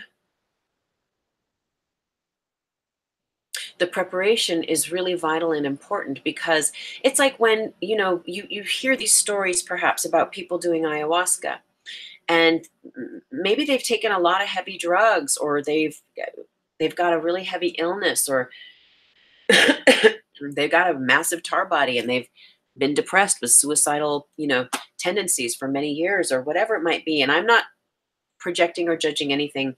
We'll put all this in a bubble of light. But the point is that, a lot of shamans will give you divine direction in how to prepare yourself before you do the medicine. Like, there's certain, depending on the shaman and depending on the medicine, there's certain foods that you can't eat for a certain amount of days before you do ceremony. There's certain, no alcohol. There's certain, drugs, and you can't be on prescribed antidepressant meds. There's a whole bunch of things that you may be told or guided by the shaman or the community that you're going to sit with before that, for your highest good, so that your vessel has been prepared and cleared, so that when it's time to sit, your ability to commune with the nectar of the gods, that's what I teach. That's all that medicine is, that ayahuasca, it is pure love as a nectar of the gods, given birth to by the angels of this earth, of Mother Nature. But that nectar is so pure and so potent that it's going to burn through what is not in resonance with it. And so when you have a massive tar body, and it's not a bad thing. I mean, we all have layers of tar. That's what we do here. We're working our shit out, working it out. Right? But eventually a tipping point, and the light happens. And so the light body is more calibrated than the tar body. And that's when we start to bridge that heaven on earth realization and have a different experience of life. That's when the world transforms from 3D. That's when we transform interdimensionally from living in the world, doing the world, to being and experiencing heaven on earth realization, bridging heaven on earth through this energy body vehicle. Where am I going? So it can be overwhelming. We must prepare, right? So the preparation is crucial, so that when you do sit with the medicine, when it's time for you to be wired and reconfigured in the name of love, in the name of your healing process, in the name of your path of enlightenment, that it's with the greatest ease. And that, like the girl that I told you about at the beginning of the show, where she was having these epileptic fits. Now it's fine. That's what her body did. I have a Reiki client who comes to me, and every time she gets on the table, like the whole hour, her whole body is it's as if she's having a constant epileptic seizure. And she just says that's what happens to her the whole time. Now that's a whole other thing we could talk about, but and that's okay. And it is what it is. It's different for everyone. Yet there's certain things that we can do to prepare the vehicle, the vessel, so that it's with the greatest ease and grace that we may have an experience that doesn't have to be inhibited by the sidetrack of like having to work out the extra tar because you just had to eat that, onion vindaloo before you went and took ayahuasca. And now you're just puking it all out because the medicine is like, honey, Love is here to talk to you, and we got to get through that vindaloo that's all full of onions. And the shaman told you not to eat onions for a week before the, anyway, I'm kind of making light, but it's that same thing where but we get into when we start to purify and your shit starts to change and those synapses start to calibrate and the heart starts to open and you start to see with the eyes of love, eyes of God, the vision. You move from perception to knowledge. One love, like where you really lean into love and you're like, you trust it. And that's that mystic gift. You don't have it all figured out. You know, it's all going to be provided. You just know because it is. And so you let go and you let God, you let go and you let love. And it's a very different experience. So frontal lobe, let's come back. Governing, planning for the future. Well, that goes out the window. What future? What future? The future doesn't exist. When you live in the NOWOSPHERE, when you live in the now, the past and the future are only as relevant and they only matter to the degree that you make them matter. And remember, matter referring to atoms, referring to the energy that is said that makes up everything in this universe, yourself included. And we can stir up those atoms of the past that have brought us grief and pain and sorrow, and we can keep those atoms alive, and we can stir them up with so much of our emotions and mind stuff that it recreates the synapses inside us, in the grids above us, in the neurochemistry within us, so that we recreate those experiences. We can even recreate those experiences without even going out the door. We can just have that the visceral anxiety that we walk with, that we experience just laying in bed, drinking your tea, without even having to interact with the world. But let us remember, in this metaphysical realm and what I teach and what we know intuitively is that the past and the future do not really exist. What really exists and abides is the now moment. And that's where all those timelines collapse. And we, our training then is to allow ourselves to learn how to rest in the now moment, to trust the now moment, to let go of having it all figured out. It doesn't mean that we still don't have aspirations or plans and goals, but we hold it lightly. As we say, we hold it like a taco. If you have a hard shell taco, you cannot hold that hard shell taco too hard. That thing is going to crumble. Hold it lightly, like a taco. So planning for the future, frontal lobe blackout. Hello, you're like, you're like, what future? You stop planning for the future. In the same way you did before, meaning you are not attached to how it shows up. You are not attached to if that even happens at all, because you know that God's plan, you know that the plan, the master plan, the divine holy hologram, the holy grail hologram of you plan is the truth. And the more that you get out of the way, the more that is allowed to light up and be revealed.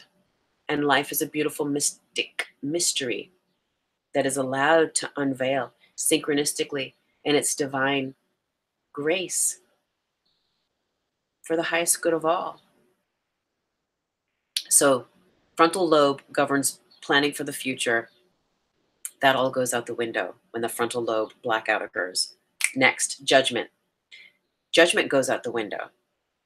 When thine eye be single and unity resides, right, in your consciousness, you are free of perception.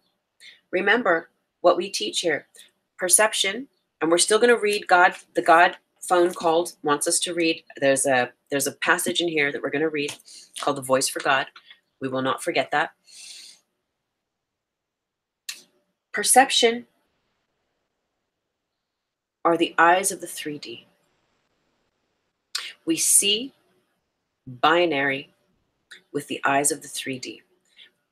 With these physical eyes, we see love and fear, right? And it's important in this 3D world to have that balance, to have that ability to see it all, to know it all, to understand, who you are in relation to that. They are tools, they are medicines. Yet, as the heart, as the third eye, awaken, become calibrated, we move from toggling between love and fear, that binary, into the trinary, what we call here, what I teach here as being trinary, which is that third eye vision which is love and only love. There's no fear, right?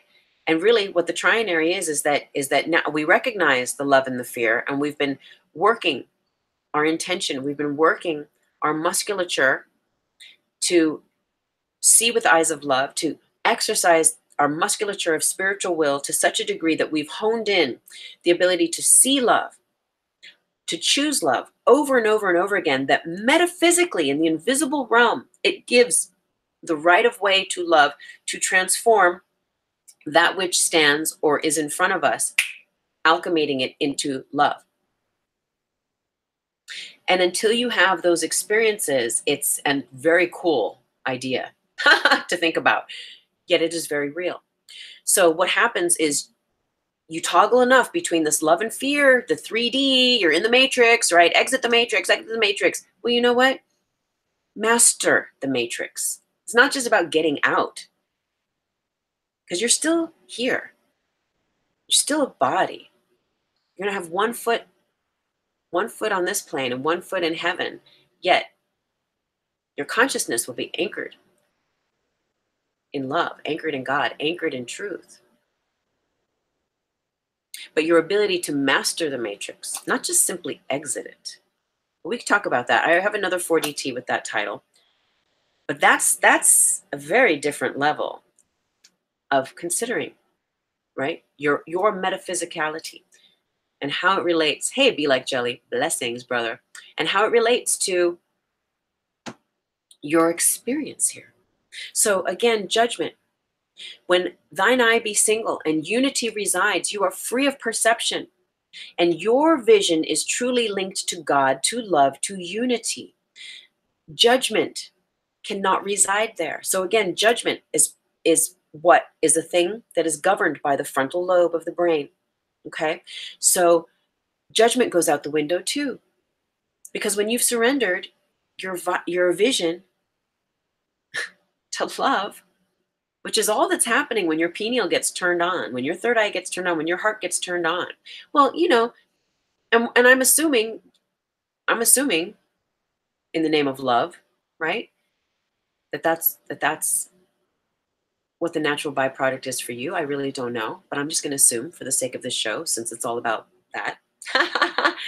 But the judgment drops, right? That your need to judge yourself or others, or just be critical and assessing and labeling and all that stuff about the world, it just drops. You're like, I don't care. And it's not that you don't care. It's that you just don't have any mind about it. You just stop having mind about it because you've disassembled all the reasons why you would need to think in judgmental ways about people, places, or things through healing your own life and the variables of experience that you've had with people in your worlds over lifetimes that have given rise to those conditions of your thinking in the first place. Makes sense? Yeah. Blessings, Will.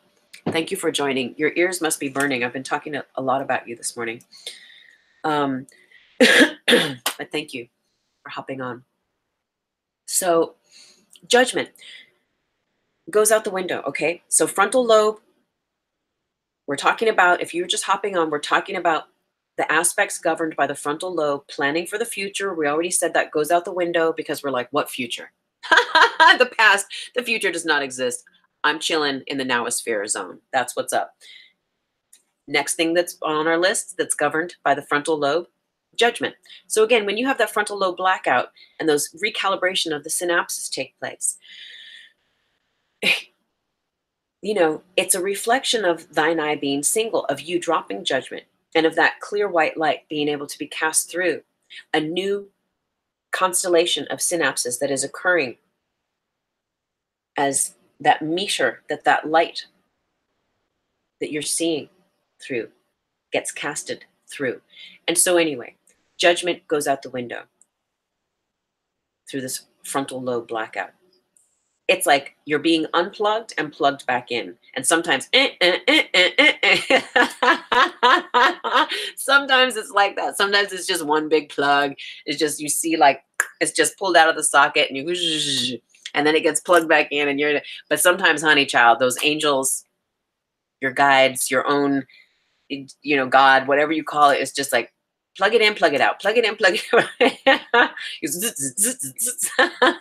But it's all, I always, I trust, and I invite you to trust as well, that these things happen when we're not forcing. I mean, it's an illusion to think that you could force enlightenment anyway, but people do try to force.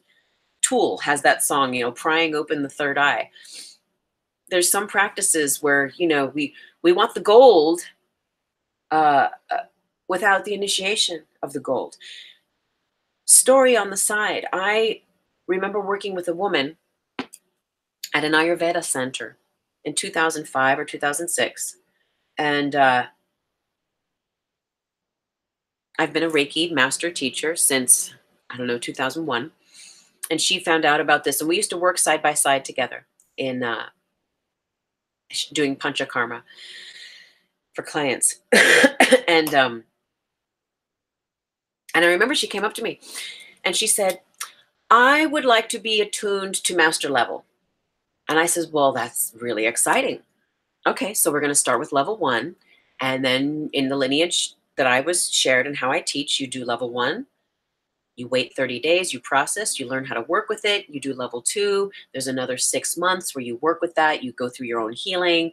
And then there's level 3. It's anywhere from 6 months to a year initiation, where you really go deep into your healing. You get really to develop this relationship with Reiki.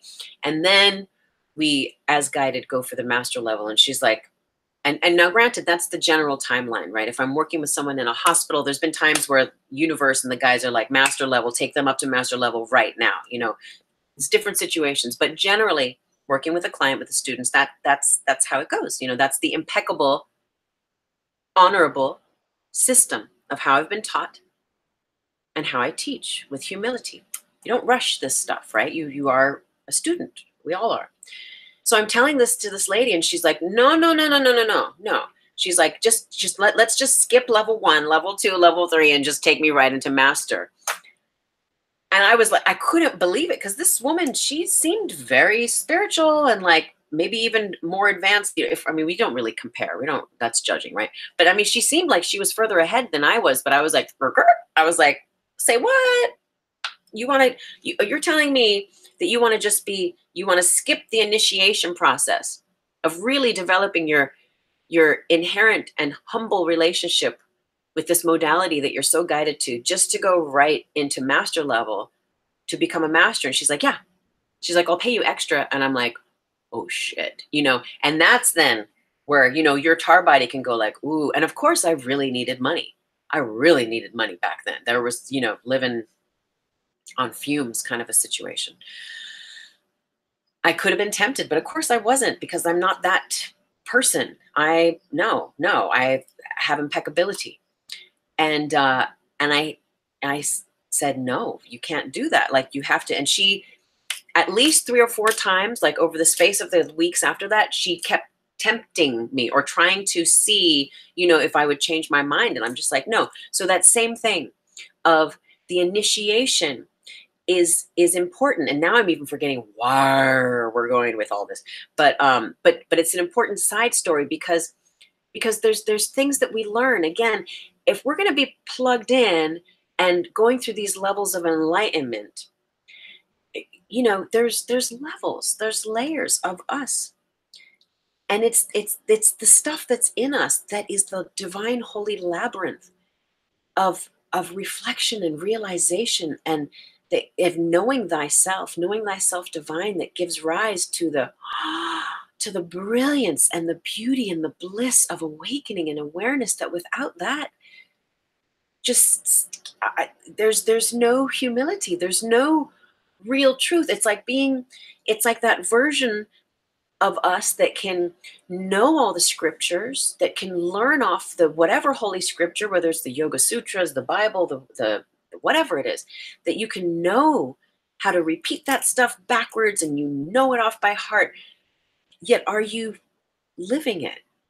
Do you have a direct experience of applying it? That's what we call applied metaphysics. If you look at my main page, which I'm going to get into talking to, like next week, I said, if you're just hopping on, next week's 4DT, we're going to talk about sickness and spirituality, and I have some massive announcements to make. And it's a new moon, so make sure you hop on next week too. Yay, okay. But there's these initiations that are vital and important, because if your voltage is going to happen and this frontal lobe and all your lobes and all your organs and everything activating and getting turned on, your kundalini, the pineal gland, all this stuff, if your wiring, if your nervous system, if your consciousness, if the way that you think, the way that you eat, the way that you speak is not frequentially, vibrationally aligned, at least to a harmonious degree, and you force a will in a way, and I know there's no judgment, because sometimes that's just how we learn, right? Like I tell the story about the lady who was drinking, at the same time getting like all the downloads from her guides and channels being like, you need to wake the fuck up, you need to stop drinking, until one day she was so drunk she was a passenger in the car. Remember I told the story that her angels literally pushed her out of the car. She fell out of the fucking car. Excuse me. Getting excited. But it's like this mystical, these things happen when it's time to wake up, when it's time to snap out of it and to pay attention. Your angels will rally around you and be like, wake up, kid. They'll do some interesting stuff in your presence to allow you to come back to a space of humility and realize like, okay, yeah, what's important here? And then you make a choice. You have your free will. You choose. And we do it all the time. So again, judgment. When thine eye be single, unity resides. You are free of perception, free of using the physical eyes. Your vision is truly linked to God, to love, through your third eye and your heart, to unity. Judgment cannot reside there, because judgment does not reside in the now. Judgment does not reside in the NOWOSPHERE, right? Judgment does not reside in the now, nor does planning for the future, because there is no future. Let's move on. The next aspect, and believe me, there's more, as I mentioned, but these are the ones we're working with today, that is governed by the frontal lobe of the brain, that what we're talking about, is decision-making skills. Now, isn't that interesting? Because if you've given your life to God, if you've given your life to love, and you're on a constant standby, like, breaker, this is higher self calling in, Tuesday, May, we are giving you the direct download today that this is how your day will most likely look, and this is the energy that, whatever it is, or your mission for that day. You're guided to go to the library, and then I have to go get peanut butter from the supermarket. And I don't know why, but I'm just guided. And you trust it, that's like, you stop deciding. When you've given your life, in the little bit more and more that you keep letting love lead you, and you're not making all the decisions about everything all the time, everywhere, and so boxing in, and we just do this. We're just taught to do this. I'm not spanking anyone, but it's like, where we just control every moment. Like last night, as you know, if you listen to me often, I have, I listen to the Jesus stations amongst many other stations in the car when I drive. Driving home from yoga last night, from teaching, and the preacher was saying that he has this friend who always needs to know what's next, where the friend's like, hey, you want to go out and hang out on Thursday night? And he's like, yeah, sure. And the friend's like, so what are we going to do? And he's like, I don't know, we can get some pizza. And the friend's like, cool, and then what are we going to do? And the preacher guy's like, I don't know, maybe we could go see a movie? I don't know, we'll just see. And the guy's like, okay, and then what? And the preacher guy's like, dude, leave some freaking space for just spontaneity and like happenstance of like, let's just see how we feel there and then. Let's see what comes up. Let's see what arrives for us to be in consideration of, and it's that kind of thing. Your decision-making skills, again, frontal lobe blackout, this goes out the window. Now, my notes for this. What decisions? What decisions? So when you are working for God, when you're working for love, the you think you are stops thinking. It stops thinking it has to figure things out. You instead learn to surrender, to listen, to trust and follow the voice for God, the Holy Spirit, your higher self, And this is beautiful because remember the God phone called earlier, and God was saying to read from A Course in Miracles. I've been a student. I'm now in the 4th year of being a student for A Course in Miracles. It has changed my life. It came into my life at a most critical point of my healing in my life. And yes, this is where I really learned about the word God. I never really used the word God. I didn't really have a knee-jerk reaction to it. It just wasn't a massive thing in my vocabulary. And yes, in this book, it says he, and I know if you have a knee-jerk reaction, and I don't have a knee-jerk reaction to that, but it doesn't resonate with me. So often I'll just say God, God, God, instead of he. Sometimes I'll say he. I've learned to just loosen up with that stuff too, and just allow it to be what it is, because the teachings and the essence of the blessings that are here are so much bigger than us getting our knickers in a twist about those aspects. And it's funny because there is a version of A Course in Miracles, if you really have knickers in a twist about the he thing, there's a sparkle version that is all in she. So if you need God to be a she specifically in your Course in Miracle studies, you can have that. Life is a series of coincidences. Last minute's videos just hopped on. Have you read Imitation of Christ? No. Why not it? Okay. No, that sounds very interesting though. What we are going to read though right now is just a paragraph. If you got your Course in Miracles, page 75 in chapter 5 of the text, and it's number 2, the voice for God. Healing is not creating. It is reparation.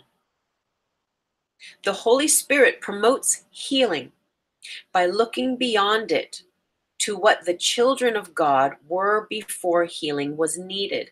That's the Holy Grail hologram. I'm writing a book on that. That's the title of the book. It's the version of us that is that perfect blueprint, that divine perfect blueprint. Perfect Christ consciousness, if you want to call it Christ consciousness or just perfect consciousness, perfect constitution, perfect health, perfect divine alignment. So the Holy Spirit promotes healing by looking beyond the healing to what the children of God, that's all of us, were before healing was needed, and will be when we have been healed, when they have been healed, the children. This alteration of the time sequence should be quite familiar because it is very similar to the shift in perception of time that the miracle introduces. Remember, miracles are outside of time and space. They're outside of time. They reside in the now moment. The Holy Spirit, aka higher self, I like to intertwine or interchange both them, is the motivation for miracle mindedness. The decision to heal the separation by letting it go. And isn't that interesting? Because why I'm even reading this right now is because of my notes here, the decision-making skills. Like if there's going to be any decision that you make, or I'll speak for myself, if there's going to be any decision that I make at all in any day, like a client recently last week was saying, like, is there a point in your enlightenment in the path where you just stop creating an intention? And I was like, oh, fuck, yeah, this is such a great question, because yes, when you've given yourself over to love, to God, to that tipping point degree where you're not trying to control and figure it out and have things made your way, done your way, where you allow that divine space for mystical intervention, for the miracles to happen. Yeah, you don't need to make intentions anymore because you trust and period. You're being carried by something beyond time and space, beyond the logical, fathomable ideas that this world has taught us. You're operating on a mystical level that is beyond, that includes and that honors this world, but that is really heaven on earth. That's your mystic miracle presence and power being given the right of way. But it is interesting. So if there's only one decision, one intention, one thing I remember every day in my meditations is I say, use me, God. Use my voice, use my words, use my gifts, my talents, abilities, use my hands, use my creative projects. They are yours. This show in the morning before every time I do this or anything on YouTube, I'm like, all right, God, it's your show. What would you have me say? What would you have me do? let's, whatever I'm here to do in the name of love and these heaven on earth teachings for the highest good, so be it. So if there's any decision that if I come back to, it's that. And it's so funny because, frontal lobe blackout, making decision making skills goes out the window on that general level because you stop having to, you realize you stop having to figure everything out. So I'll continue. Holy Spirit is the motivation for miracle mindedness, the decision to heal the separation by letting it go. You let the separation go. You allow the unity consciousness in. Your will is still in you because God placed it in your mind. And although you can keep it asleep, you cannot obliterate it.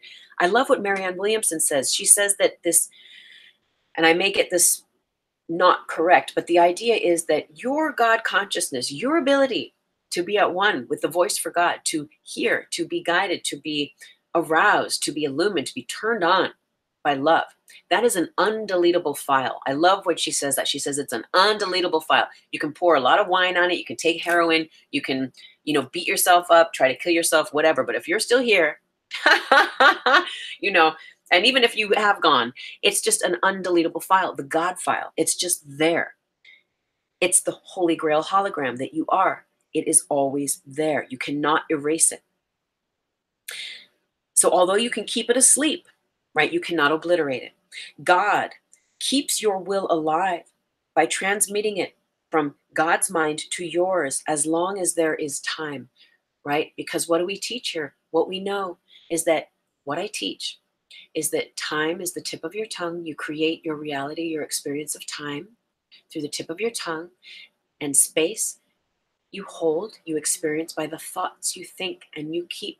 The thoughts you think and the thoughts you keep about the words you speak. Time and space. And I'm telling you, I'm so excited to get these teachings together and to make online courses and for us to go in deep together into this stuff. It has changed and healed my life in amazing ways. And I'd love to share that with you. So the last sentence here, the miracle itself is a reflection of this union of will between Father and Son. And I know if that's a knee-jerk thing, it's just, it's the will. It's the will that is the willingness to allow love to lead your life. I work for God. I work for love. That's my hashtag. That's what my shirt says. Okay. So decision-making skills, frontal lobe blackout. When that stuff happens, the new synaptical constellations activate through your path of enlightenment, through your path of mindfulness, through your path of choosing love over fear, through your path of healing your life, of saying yes to love over and over again. And your kundalini awakens, your pineal awakens, and all this stuff happens. Planning for the future goes out the window. Judgment, you just drop judgment. It's just like, it's such a waste of time. Okay. You stop carring. You stop carring because you don't have any mind about it. You just stop thinking about whatever all those things were that used to like bug you and that you'd have to talk shit about. It's not even the tip of your, it's not there anymore. Blackout, unplug, replug. Decision-making skills. So again, what decisions do you have to make if like everything is guided by love and you're just basically working for love and you're on standby and being like, breaker, okay, higher self, I'm on standby, you tell me what to do. And remember, I posted something this week on Insta about the God thing and really that higher self and the voice for God. Your higher self, Holy Spirit, God, love, whatever name you give it, universe, energy, source, your angels, it's rooted in love without an opposite, in love with, and love and only love. It's never going to guide you to do something that is not in service to your divine path. Like, it's not going to happen. Sometimes it might seem like, oh, very challenging, or it's going to take you courage, or, it's not going to be what you want to hear, how you want to be guided to do it. And of course, again, you have the choice to do it however you want to do it. All roads lead to love, because really you take, right, what do we teach? These are all the roads. But really, what's there? It's always love. This is you. You're just always, this is that Holy Grail hologram. This is you. And these are the stories. But those stories are the pathways to love, pathways to dropping those atoms, pathways to dropping, right? The versions of you think you are. that store the limitations of the conditioning that we've been taught and that we've decided somehow to come into agreement with. Frontal lobe blackout speaks to those agreements disappearing, being unagreed to anymore through your conscious work of self-healing and recalibrating new thought forms, new configurations rooted in love versus fear. So we have two more. Another aspect that the frontal lobe of the brain governs is your attention span, right? Well, so this shifts because what my thoughts on this are is that on one hand, your attention span expands to include a much bigger picture. And on another hand, it becomes even more focused, present, and potently fixed in the now because you realize as your vision expands, it's a reflection of you expanding, of your energy expanding, of your aura expanding, your vibration rising. And so you realize you are not the stories. You are not the time and space that you've thought you were, that you've been saying you have been this whole life or these many lifetimes. Like next week's in 4DT's, this sickness and spirituality. There's an individual message and there's a collective message that I'm very excited to share with you. So again, you know, attention span. What you don't need attention span anymore because as your frontal lobe blacks out, again, past and future disappears and your ability to be even more present in the now expands. But also with that expansion, there's that contraction. It's the tension. It's the tension of that tightrope of being able to not balance. You stop trying.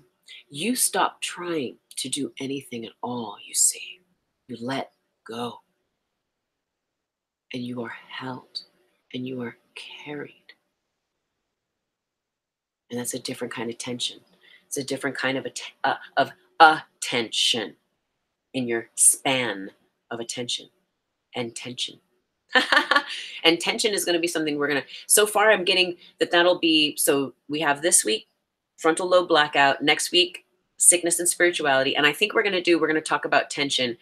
And then the week after that, we'll be back to our Q&A.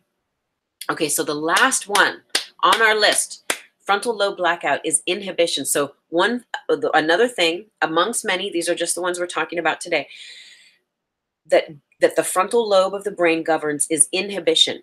So I have notes here I'm going to read. You've dropped the fears that would stifle you, the fears of self-doubt, fear, and a pain-filled or tired body, right? There is more space in your time to live fearlessly. You no longer fear death, for you have faced it many times over and know it is a gift that's so funny, like right at the end, a gift that births life eternal. Inhibition. What is inhibition? It is rooted in fear, right? And when we've dropped the fear, when we've relinquished the pain, so much energy is freed up in the body. Like next week, we're going to talk about how much energy is required to maintain a consistent illness, a consistent sickness, and how that's all really rooted in the mind and the aspects of self, including past lives, that are just really seeking healing, completion. And there's time and space, of course, those coordinates, right? But we learn how to master that time and space. Again, we learn how to use our word and our thought consciously so that time gets taken out of the equation and your time and space values line up with the truth in your heart, with love. And so that now moment alignment happens, sometimes instantaneously, again, depending on our karmas, our lessons, the way that we're guided to go about them, those healings. Sometimes there's cycles, it's many lifetimes, sometimes it's in a couple months, it just depends. But inhibition, being scared, having a lack of courage, having a lack of will, having fear of others judging you, these are all rooted in the binary system, in the world. And all the teachings that I share here are about rooting our awareness in 4D consciousness and heaven on earth realization, which is not inhibited. You know, there's so many masters and teachers that show us. And of course, now I'm like, but who? I can't think of one. But maybe you can. But you know, there's so many masters and teachers that are so like flamboyant in a way. They're like so like, what's that word? Um, they just don't give two F's, you know, like they're just so in the world and not of it. And not in a way of disrespecting anyone or disrespecting or harming themselves, or, you know, it's not about that. It's, and not where that ego has tipped like to the other point where it's like total all about them kind of a thing, but where they've dropped giving two F's about what other people think about them, because they've actually dropped, because what is that? That is judgment. That is us pre-thinking that we know what other people are going to think about us. So we're already judging it. And again, that's frontal lobe. When that frontal lobe blackout, unplug, replug, reconnect those synapses, when that happens, you just, all that judgment stuff just drops. You're like, there's so much more energy. There's so much more energy to just chill in the now instead of like being all freaking wired up with all that gungy stuff that's, you know, it is what it is, right? But I know, and you know, if you read my book, The Reiki Apprentice, that's one of the things that happens to me in the very beginning when I'm on that mountain in Greece and I'm observing silence for the first time in my life for like a whole 7 days, and I'm meditating and I'm like, because I'm observing silence, I'm like, my meditation is different. Okay, so I'm seeing now Instagram is going to end again. And I'm not done. I'm almost done though. I'm almost done. I guess we can say I'm done for Insta. I'll keep going a little bit longer on YouTube. I love you, Instagram fam. Thank you so much. Should I keep going on Insta? I don't know. We're almost done. I hear you. I hear some of you guys going like, yeah, just finish up. Namaste and blessings. I have no idea what to do, you guys. Okay, I'll hook back up just for the last few. I think because we're almost done here. Okay. All right. So we're back in just for the last few, because I was getting a yes. So, but there was this. So I'm on the mountain in Greece, and my brain is just having this party, and I'm realizing, I'm hearing through, because I'm observing silence for the first time ever, I'm hearing all of these judgments that I'm having about all these, like, you know, freaks on the mountain, these people that I'm meeting and intermingling with on the mountain here. And but I'm hearing it in a new way, and I'm realizing like, whoa, I've got a lot of stuff to say about everybody, you know. And that's judgment, and that's me pre-thinking that I know how these other people, who these other people are, or what they're thinking about me. And so it's a very interesting, so that's why I'm speaking about it so flippantly in a way, because I know my own shit. I know I've been there. I've seen it, you know, and come through on the other side too. So there's that aspect of, you really realize how, what, how much stuff, how many grids you spin, and how it can tangle you up when you've projected so many judgments, you know, about yourself or about others out there. And so inhibition, frontal lobe blackout, your inhibition disappears because you've dropped the fears that would have stifled you, the self-doubt, the fear, the pain-filled or tired body. There is more space in your time to live fearlessly. You no longer fear death, for you have faced it many times over and know it is a gift that births life eternal.